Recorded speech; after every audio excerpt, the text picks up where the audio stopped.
Hello and welcome to this amazing edition of Leading Talks. Today I'm joined by Carie Bailey. She's a dear friend of mine. I've known her for many years, and she never ceases to impress me with the breadth and depth of her expertise, her wisdom, her awareness, and her willingness, her passion to share it with others to make a difference in their lives. She's the founder of Verakai. It's a private legacy and leadership advisory for visionary leaders and for families, so for family businesses as well. And she's a strategist and trusted advisor to leaders who have already accomplished a great deal. She spent more than 2 decades perfecting all the skills and knowledge and awareness that she has, and I'm so delighted that she has agreed to join us today and share just a little bit of her expertise with us. So Carie, welcome. It's so wonderful to see you again. Thank you, Sheem. It's always so good to talk to you. Thank you for It's a pleasure, as always. I've got so much to talk about, but I'm not gonna start at the beginning, not yet, because when I was kind of reading through some of the stuff that you've produced, I came across this phrase that I would love you to explain to me. It goes like this. Carie she specializes in creating rare environments where leaders expand beyond success into legacies. Now, as leaders, as people generally, our limit is success. So, whatever we want to achieve, if we achieve it, we call that a success, and that's the end of the story. But what really struck me was that you took it one step further and started talking about legacies and the link between success and legacy. Please tell us what it means. Well, thank you. Yeah, so I guess it's re-looking at how we define success and even legacy. Because for many of us, success lies in our accomplishments, or there's this perceived destination that once we have, whether it's the corner office or the custom house or the recognition or the industry leadership, that we can check a box that we're successful. And often the view on legacy is that it's an accumulation of assets and influence that we leave behind, for our loved ones, and wealth. However, I work with a number of people who have achieved what the world, I would say, is striving for. They have the fame, the money, the position, the elite status of influence, and then they realize that it isn't actually the thing that makes them happy. Because, and often I would say a lot of individuals that I work with, from a young age, there was this feeling of not good enough that propelled them forward. And so it became this driving force that actually ended up resulting in success that, revolutionizes industries, that, they're pioneering in their space. They are at the top of their market. And then they discover that they thought that when I get here, I'll be happy. And so it's really looking at what is success, because it's not in the titles, it's not in the accomplishments, it's not in the bank account. Right. That true success is found. You have a thought? Yeah, it's a really important point, because that, you're right, that's exactly how we measure success, right?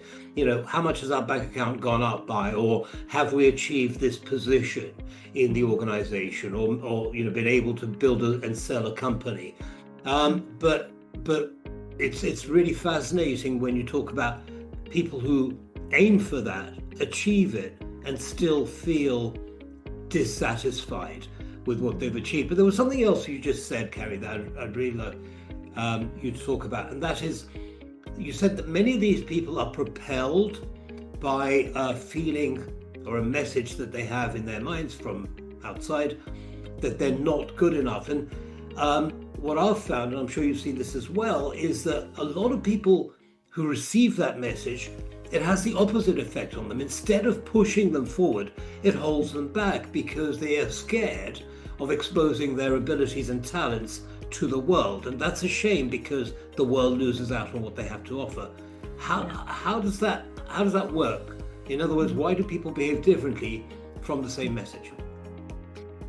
Well, I mean, we're all unique, right? And I would actually say I can personally relate to the latter one, the hiding, because that's another. So it propels you in different ways. And so whether you go out seeking for validation from the world, or whether it becomes a private internal motivation and seeking for the creation of something, we're all just created differently. And so it tends to be either like, and it can be an external drive for validation and measures of success, an internal drive, or it can be a combination of both. And so whatever that is for you, it's your own unique recipe of this feeling of whether it's not good enough, or I'll have a voice when, or people will take me seriously when, or there's this proving energy that is created from difficulty in our childhood. To prove ourselves, we have to earn love or respect or acknowledgement. And so that just becomes, for the clients I work with, they've channeled that into a determination and an inner drive to move forward and to redefine what's possible. And so when it comes to legacy, so that's, relooking at what is true success. And I would say that success isn't in any of those external validation measures, or what is in our bank account, or the mountain of wealth or assets or fame that we've accumulated, but that it actually is in the quality of our life and in our personal liberation and connection to self and who we are and higher purpose. And because fulfillment actually comes from within us, not from what's outside of us, but we tend to chase love and success and all of that outside of us. And then when you look at legacy, the conversation is often because actually, Asheen, you brought me into this conversation of legacy work years ago. And, I was introduced to asset managers and wealth management companies and family offices who all really value the family relationship. But those conversations from their advisors tend to be on, the intergenerational conversations of wealth and money, and that was the legacy that you pass on. And for me, what I've discovered in my own journey and in working with my clients is that our greatest legacy that we can create is actually a living legacy, and it's in the quality of our presence with our loved ones and what we can ignite, what we can see and ignite in those that we love, and then through our sphere of influence. So that's very much a living creation and something that elevates and ripples into humanity in a very powerful, irreversible way, and that's far more, I would say, superior than just looking at things and wealth. Yeah, absolutely. We often don't realize how much impact we have or could have if we simply started recognizing the potential that we have within ourselves, and then projecting it out in a way that makes a difference in other people's lives, and then, as you say, ripples out into society. I want to get much more into this in a second, Carie, but before we get too carried away, tell us a little bit about your journey and how you got to where you are now. Well, I started my search. So I actually was someone also who had difficulty in the beginning. I had a very dark childhood. I'll just give you a brief, way back when kind of the seed was started for what I do now. So I had a family dynamic where my grandpa had a family office or a family business, and my mother was mentally ill. And so I was with my grandparents a lot, and I would watch my grandpa creating his business and bringing, his sons into it. And I was fascinated by that because I was also then in my private life, it was very dark and very scary. And so I was always looking for what other ways of living are there? And I saw my very successful grandpa in his kind of dynasty that they were creating. But then I saw the behind the scenes of the family, dynamics and the relationships, and how, the business could bring them together, but also could drive people apart. And so it was just a very fascinating thing for me. And then he died suddenly. And I had been taken away from my dad. And so my grandpa became a very important figure in my life, until I was able to live with my dad again. And so I saw the family kind of break down. And it was very sad, and I saw like my grandma have to sell off, heirloom jewelry and different things like that. And it was just heartbreaking. And then the kind of I would say the dissolving of the family unit that gave me a sense of identity and belonging before. And so that coupled with, of course, my personal life behind closed doors with my mother, and looking at and being just fascinated with what happens inside of someone that creates how they show up for their loved ones, and the ripple effect that they create, specifically on their children and beyond. And then always looking at marriages as like that core relationship. And so I was just always intrigued by family dynamics and wanting to figure it out. So it led me to... Carie, I'm going to interrupt you here, and I will, as you know, I have this terrible thing there. But how old were you when you were going through this experience, and the seeds of this question, if you like, were forming in your mind? How old were you? Well, I was taken away from my dad when I was like 4. And so I lived with my mom exclusively, who had schizophrenia, from the time I was 4 until I was high school. So very, very young. Now, again, this is something that, most people would look at the situation and say, oh my goodness, Carrie's going to go completely off the rails here because she's had so much trauma in her young life. And yet you've done the opposite. What happened then? It's a great question, Ashim, because when my search, so, in middle school, when my friends were reading Adventures in Babysitting, I was looking through our middle school library for self-help books, to figure out, at a young age, I had these questions of who am I, why am I here, and what's the purpose of life? Because I hated it. And I wished to have never been born. And so it was a life that I truly, I wished for the ground to swallow me up. And so I was searching at a very, very young age for answers. And it was that searching that propelled me forward. There was also this whispering within me. So there were times, without getting graphic, I'll just kind of give you insight into this. I was abused physically and in every way, and very violently. My mother was very violent, and in the middle of the night, she would bring me off of my bed and bring me into the hallway and just, steel-toed boots to the head and just very violently beat me up. And there was this, and I get emotional still when I talk about it, because it was such a profound experience for me in a positive way. It was a moment where my body was breaking. Like, my body just felt, it was just aching, and it was just like, I was just hurting. And I was curled up in the fetal position on the floor in this dark hallway, and of course the floor felt extra hard. And I could feel my heart just shattering, and my head going to this, why? Like, why is this happening? And I could recognize, like, the story that I was telling about, oh, I must deserve it. I don't deserve love. I have to earn it. And then I could feel there was this, so while the human part of me, my mind and my body and my human heart were just in disarray, and I just wanted the ground to swallow me up, there was this part of me that whispered, get up.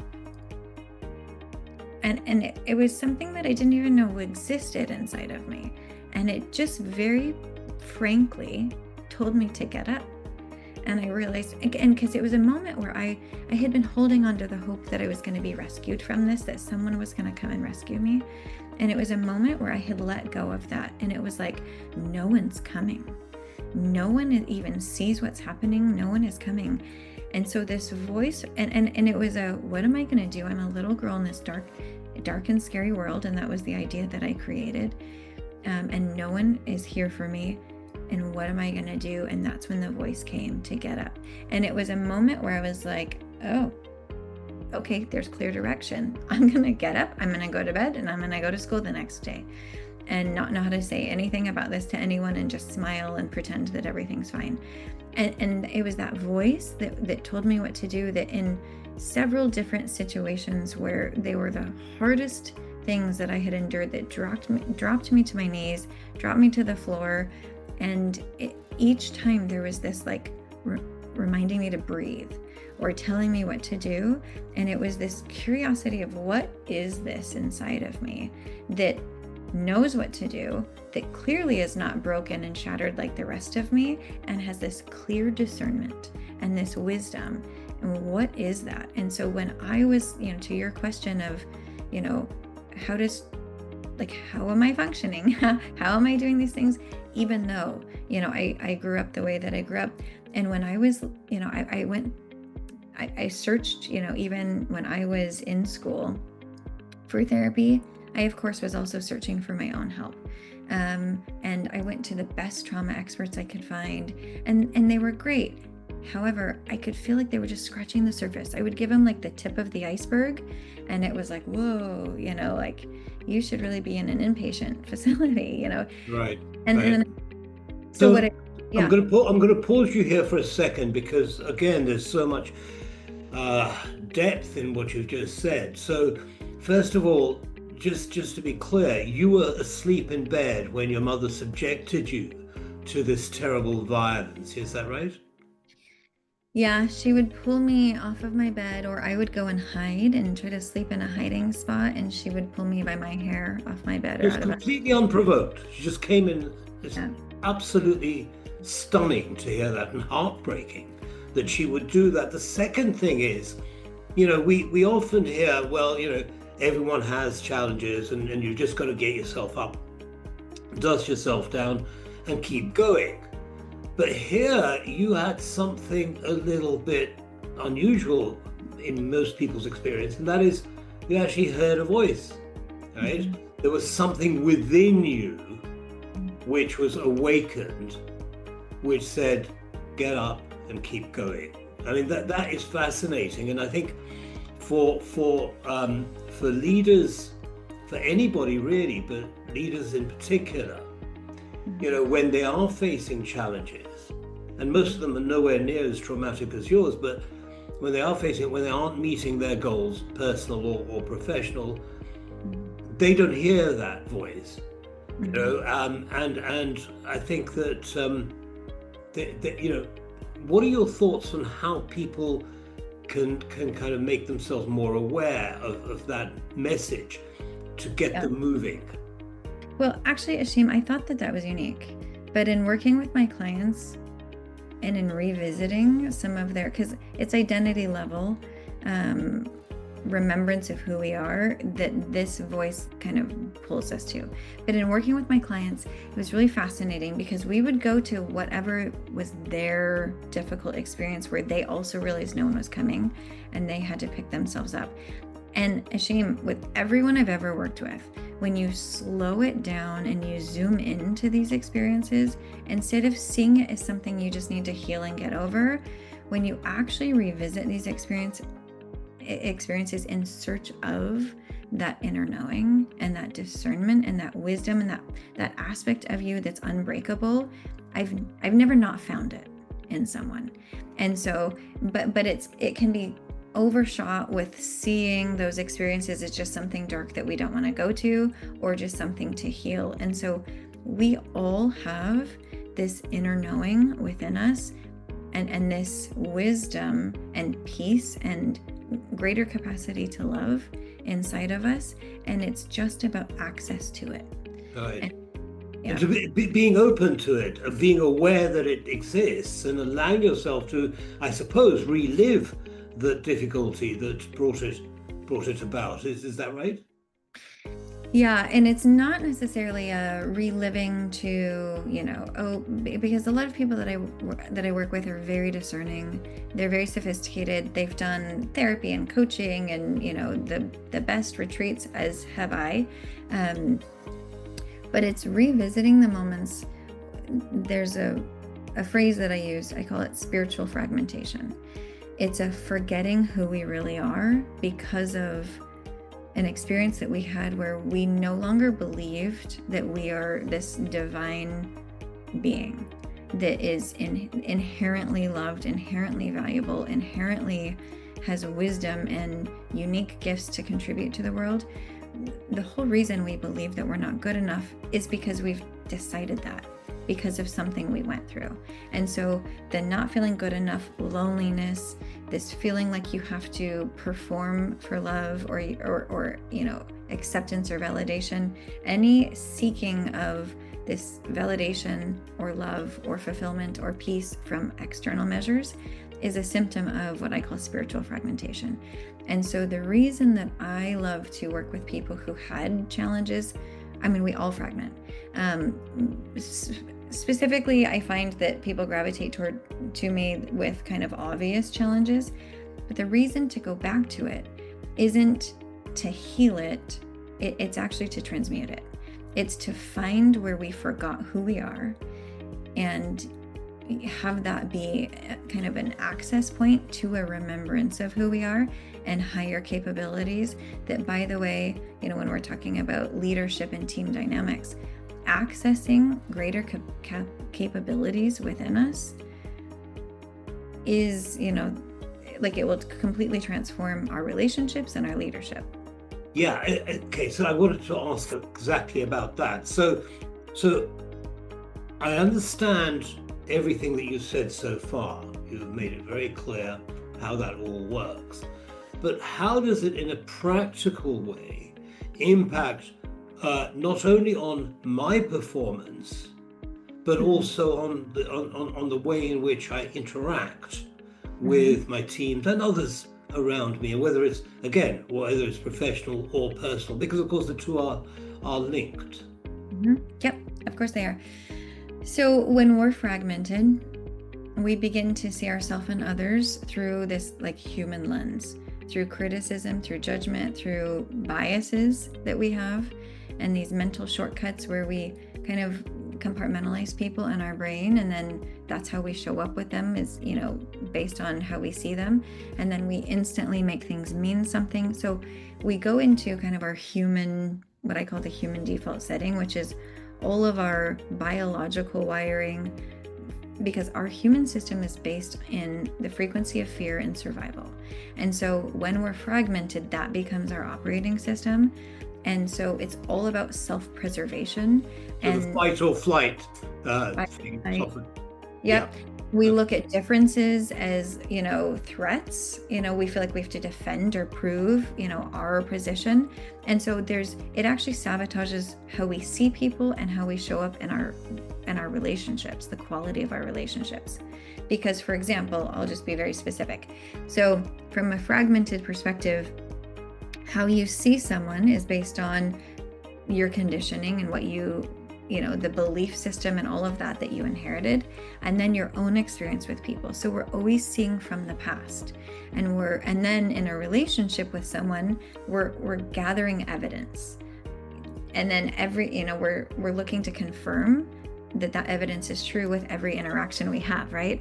And so that's a perfect example of how us being fragmented and our operating system being this kind of human default, it's how we see people, how we listen. We listen through filters of I agree or I disagree, you're right or you're wrong, you're credible, you're not, or we're fact checking, or we're listening to gather evidence or ammunition to then rebuttal, or we're listening just from an intellectual perspective and we're not actually hearing what they're saying or hearing beyond the words.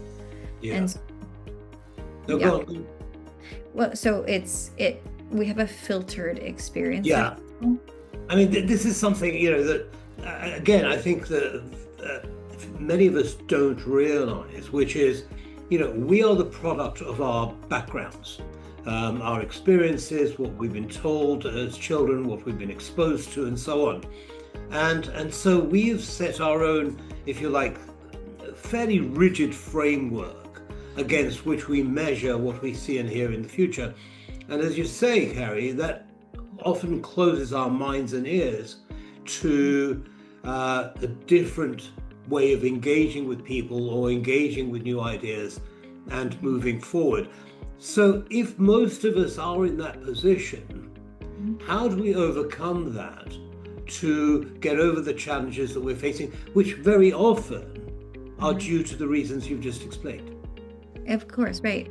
And I would say our default is to be a product of that. And then we're on like autopilot, and that's how we go through life. And then we just perpetuate those same cycles.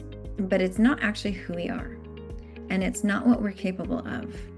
Because within each of us, not only is there this inner knowing and discernment, and we all have a higher purpose for our life, and we all have unique gifts to contribute, we also all have the capacity to take difficult circumstances and actually use them as catalysts. And so within us, we all have the capacity within us beyond this human default way of operating. There is another operating system inherent within us that is true to who we truly are.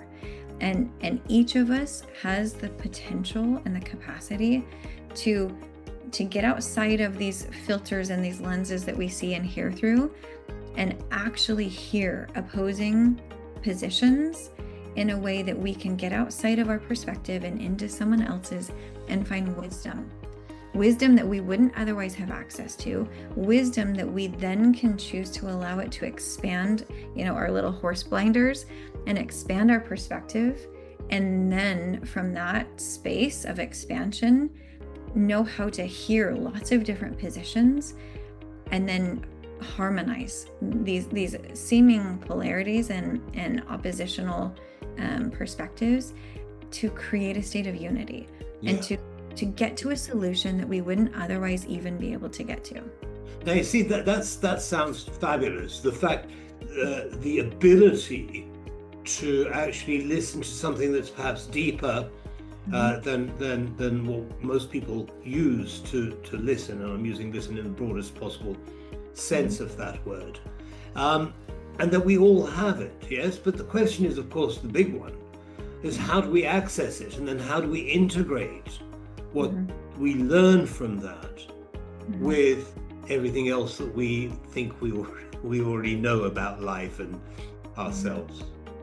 Well, it starts with the turning inward, because we tend to live, if you notice, like we're always distracted by our five senses and what's happening around us, and our head often like leads the show. And so it's a process of turning inward to go beyond the level of the mind and even attune to what's happening in our like emotions and feelings, but also go beyond that, because so much of that is also a human experience. And so it's in search of what is this aspect of who we are that isn't what I'm thinking about and isn't all of this, because our intellect is great, like it's beautiful, right? But there's more. And then it's, we have these feelings and emotions that are beautiful and can be very difficult. And that's like an important part of the human experience. And there's more. Actually, the emotions can bring us into, it's like if you find, I kind of talk about this ladder of emotional intimacy and depth. And so if you imagine the ladder starting at the head, and that's like kind of surface level, is the intellect and what's happening around us and all of those things. And if you go down the ladder with yourself first and begin to kind of follow the thread of a thought to a feeling to something deeper, and it first doing it within ourselves, and then learning how to be present and listen in a way that we can do that for those in our life.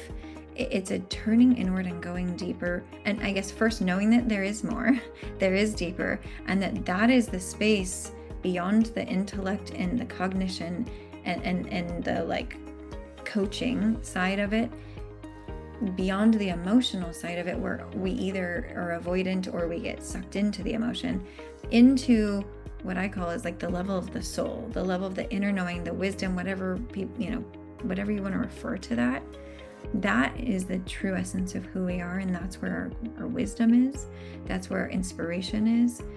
It's where we discover our higher purpose and our unique gifts.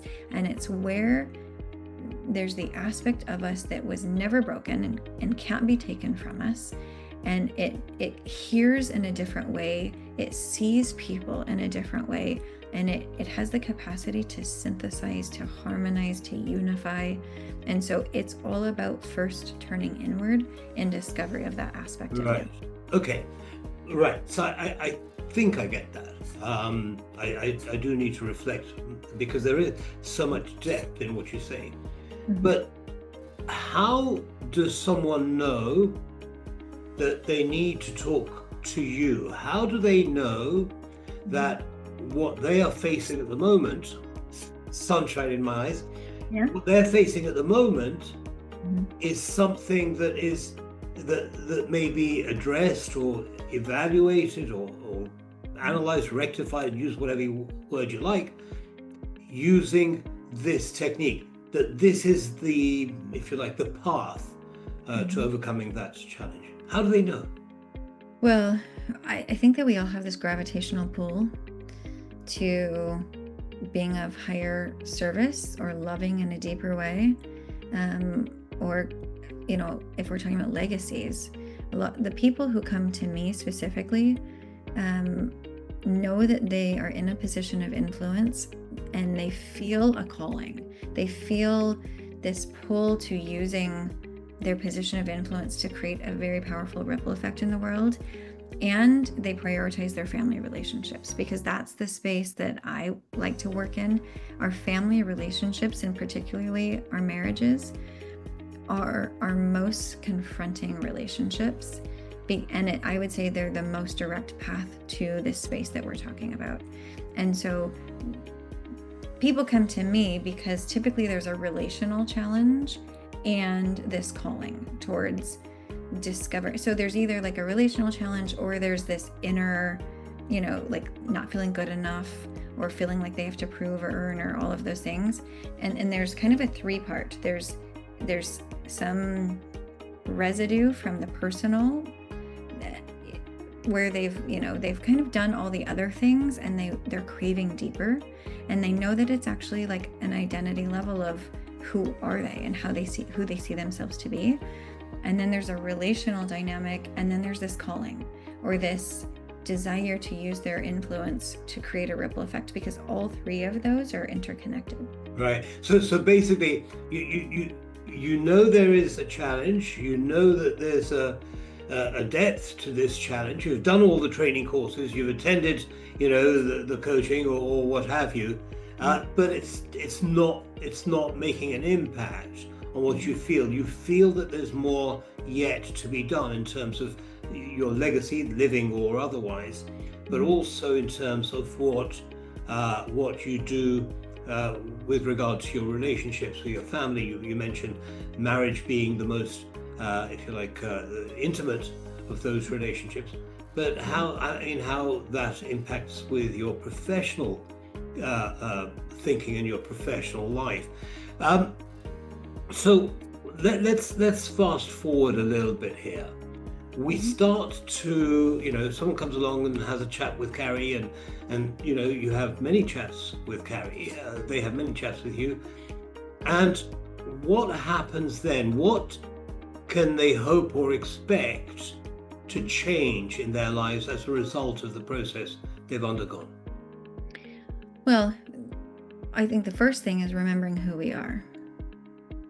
And when you know who you are from a greater perspective, and you've kind of pulled back the layers of the onion of identifying because of your profession or what you've accomplished or what your last name is or what your bank account reveals, and when you get to the true essence of who you are at a soul level, and you can identify your unique gifts, and you're getting a sense for your higher purpose, and how all of your experiences have actually been preparation.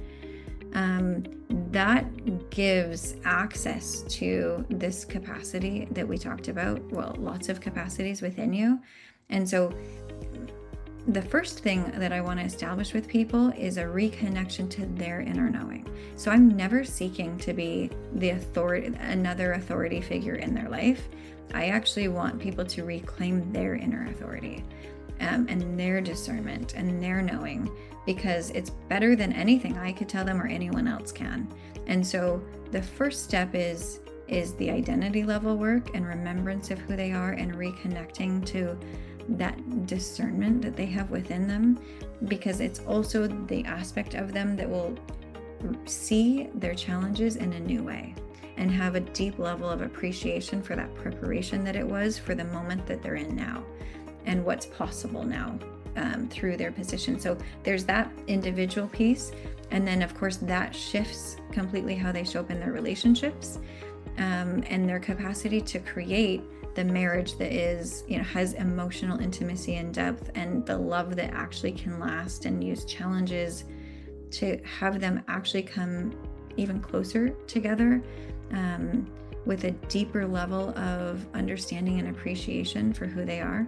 So that's the individual piece of the benefits. And of course, that shifts completely how you see other people, how you listen, and how you show up in relationships, and then what's possible with it. And so instead of listening then through filters of you're right, you're wrong, I agree, I disagree, which all, by the way, creates the division and the disconnection.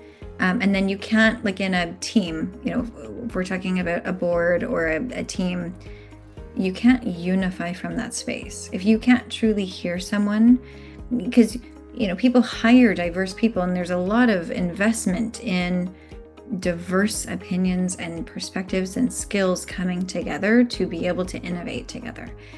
But how can you actually access their true brilliance and their unique genius and have those conversations expand and build on each other in a synergistic way if you're listening through filters? And if you're seeing them in a compartmentalized way, you just simply can't help unlock the gifts and the genius and the collective wisdom when you come from this like default setting.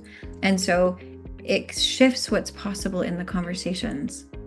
Right. So okay, now let me see if I've got this right. So what you're saying is that because a leader has been through this process where they connect with a much deeper aspect of themselves, they're better at hearing and listening and thinking about what's around them.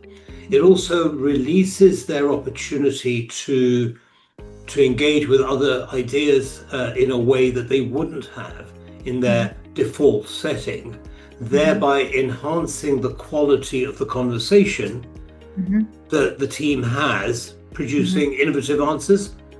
Is that about right? Yes, and there's more to it, because it isn't actually just even how you think. It's that all of a sudden you access higher capabilities. I have one client who she says her spidey senses have been activated, where she's like partnering intellect with inspiration and being able to hear all these diverse views, and in a way that expands her understanding, and then she can come and like synthesize it and harmonize it, and then create an environment where people are building on each other, and it becomes this, and you even feel it energetically different in the room. Instead of like compromising or finding where you disagree, all of a sudden these different perspectives are essential for this, like what I call the art of co-creation, for this process of coming up with something that's this inspired view that integrates all these like diverging perspectives in a way that now it's this process of co-creation in inspired ways, that now it's like this like synthesizing dynamic thing where you need a different opinion and you want a different opinion, because it adds to this kind of dynamic of creating something that truly wouldn't have even been possible had you not been able to really see other people and really hear and listen without these like filters, and without getting defensive that people have to agree with me. Yeah. I mean, that's an interesting point you just made, because a lot of leaders do get defensive, don't they? Because they feel that their position is precarious and they don't want to be seen to not have all the answers. But clearly, they if they keep thinking like that, if that's their default, to use your word, then they're closing off the opportunity to engage with all the other innovations that are around them that they can. Right. And no one has. We're reaching a point of shame, and this is kind of like, why does this matter now? We're at a point in time where we're at a crossroads, and it's no longer essential that we have a leader who's super wise and has incredible brilliance. There's so much division and disconnection in the world that we've reached a point where we have to go beyond individual brilliance to collective wisdom and accessing greater capacities than we ever have before, so that we can be leaders who can unify, who can harmonize differing views, and can lean into the discomfort and arise from that with a solution that is just truly inspired. Because that is the need of our time. It's time for us to be able to appreciate differing views and know what to do with them, and use them in a way that actually can serve the people we're trying to serve in a greater way. Yeah, I think that's absolutely true. Gone are the days where a leader had to know all the answers, or was expected to know all the answers. And we do live in a much, much more complex world today, where technology is evolving exponentially fast, and the whole environment is changing all the time. And we simply, as leaders, need to step up to that challenge and acknowledge that we need a collective wisdom to do that. And we're not going to get that collective wisdom unless we can dig a little deeper than we have already. Tell me, how does this work with teams? Do you work with teams as well? Yes, I do.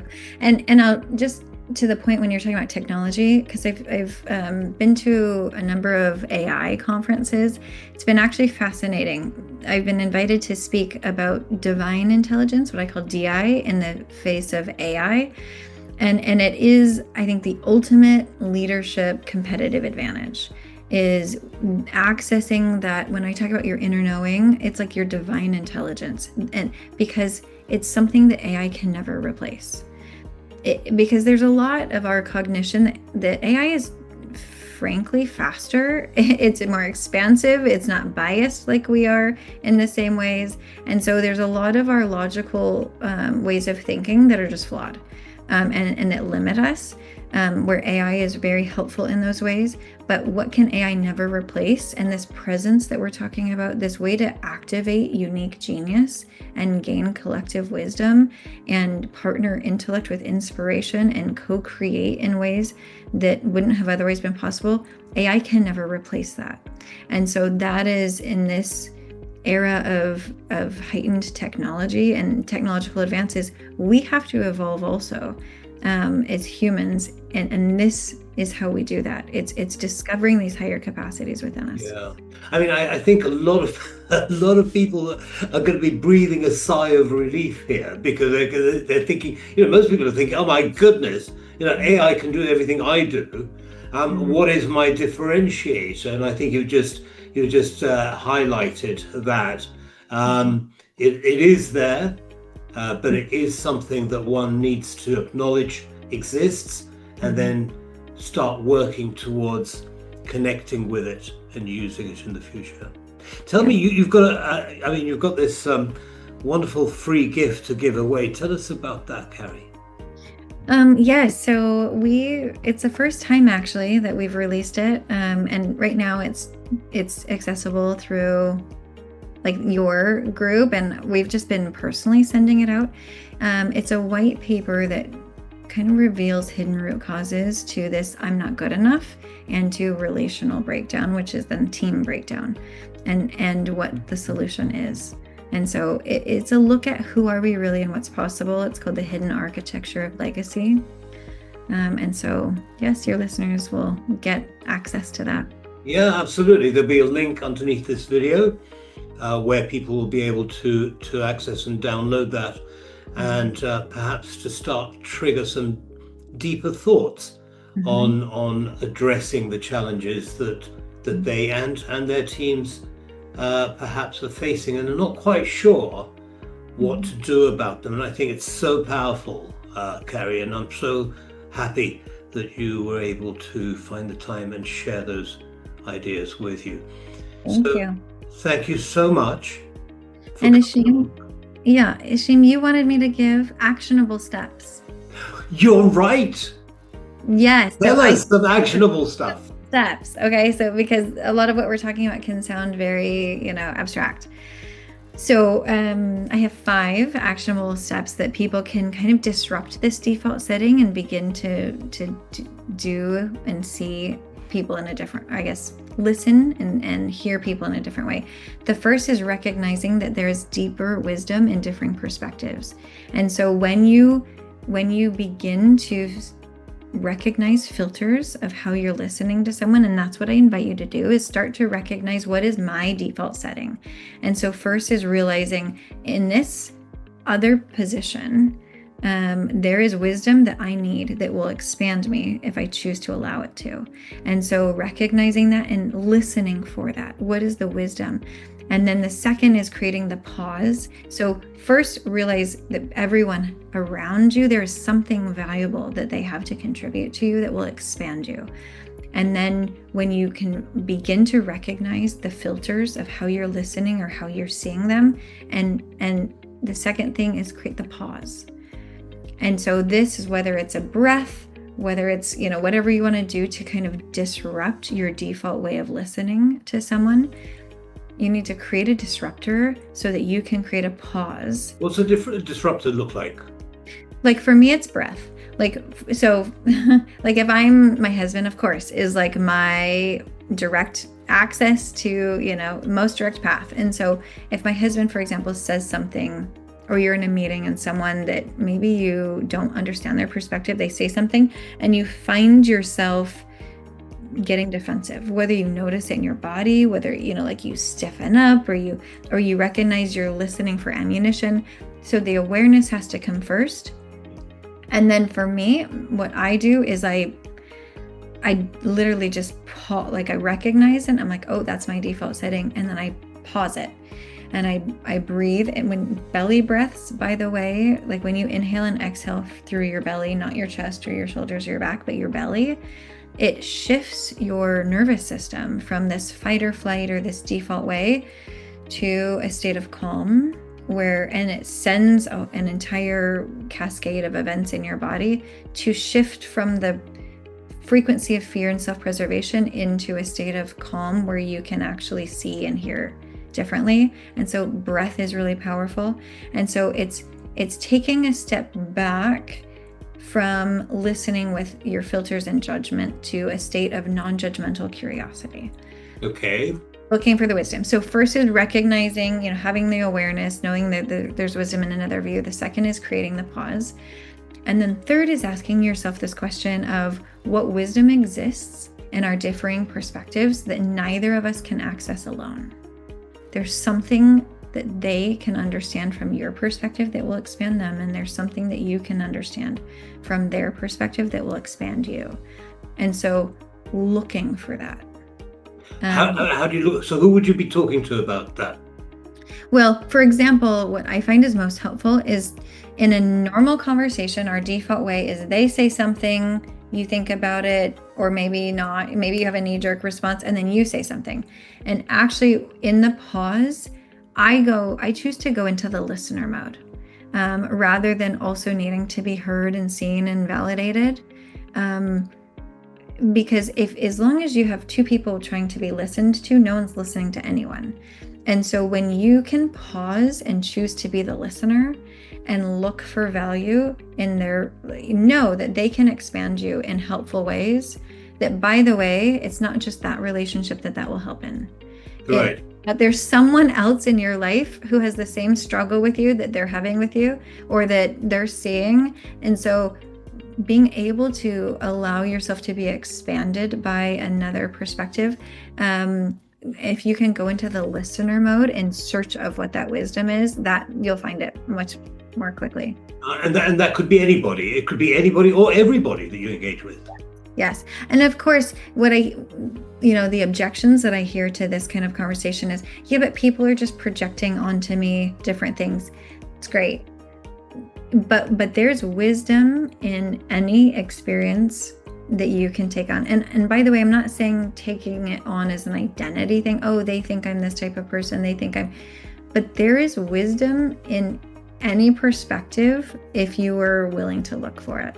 Absolutely. So if you dig deeper than the words themselves and say, where are those words coming from?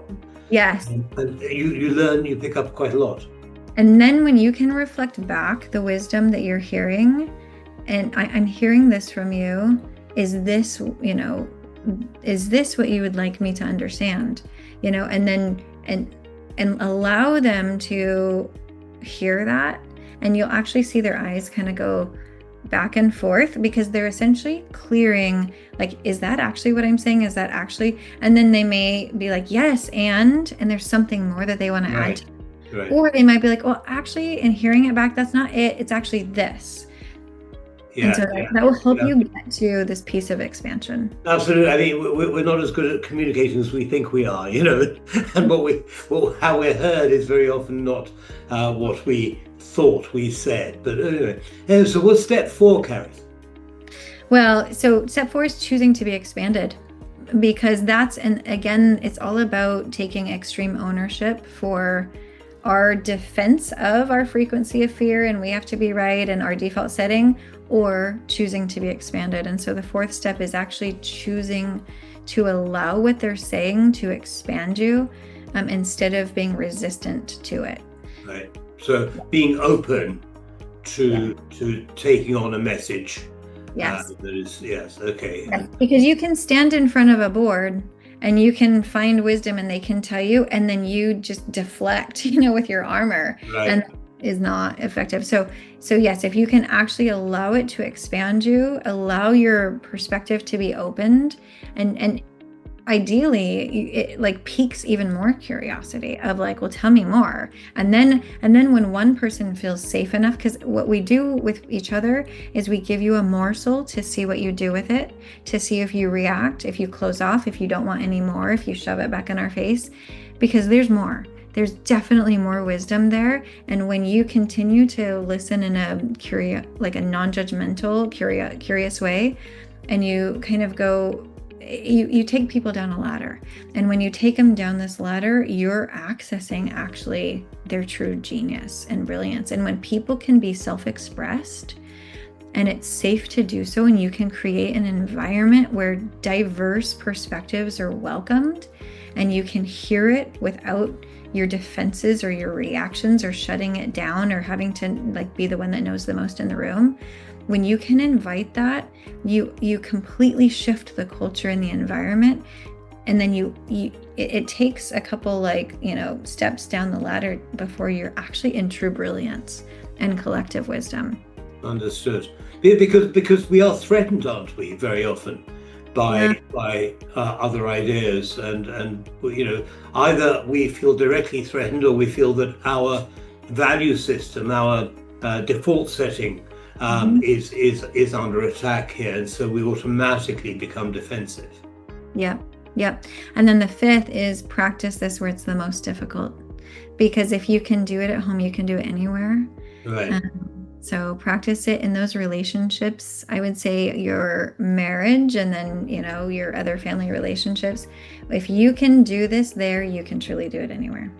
Oh, brilliant. I think that's so brilliant. And, I think when people listen to this, they'll be rewinding these 5 steps. They'll be scribbling notes frantically while you go through them, because I think great wisdom in those words. So thank you again for that, Carie. Thank you, Ashim. It's a pleasure as always, and I hope that it won't be too long before our next conversation. Yes, me too. Take care of yourself. See you soon. You as well, Ashim. Thanks.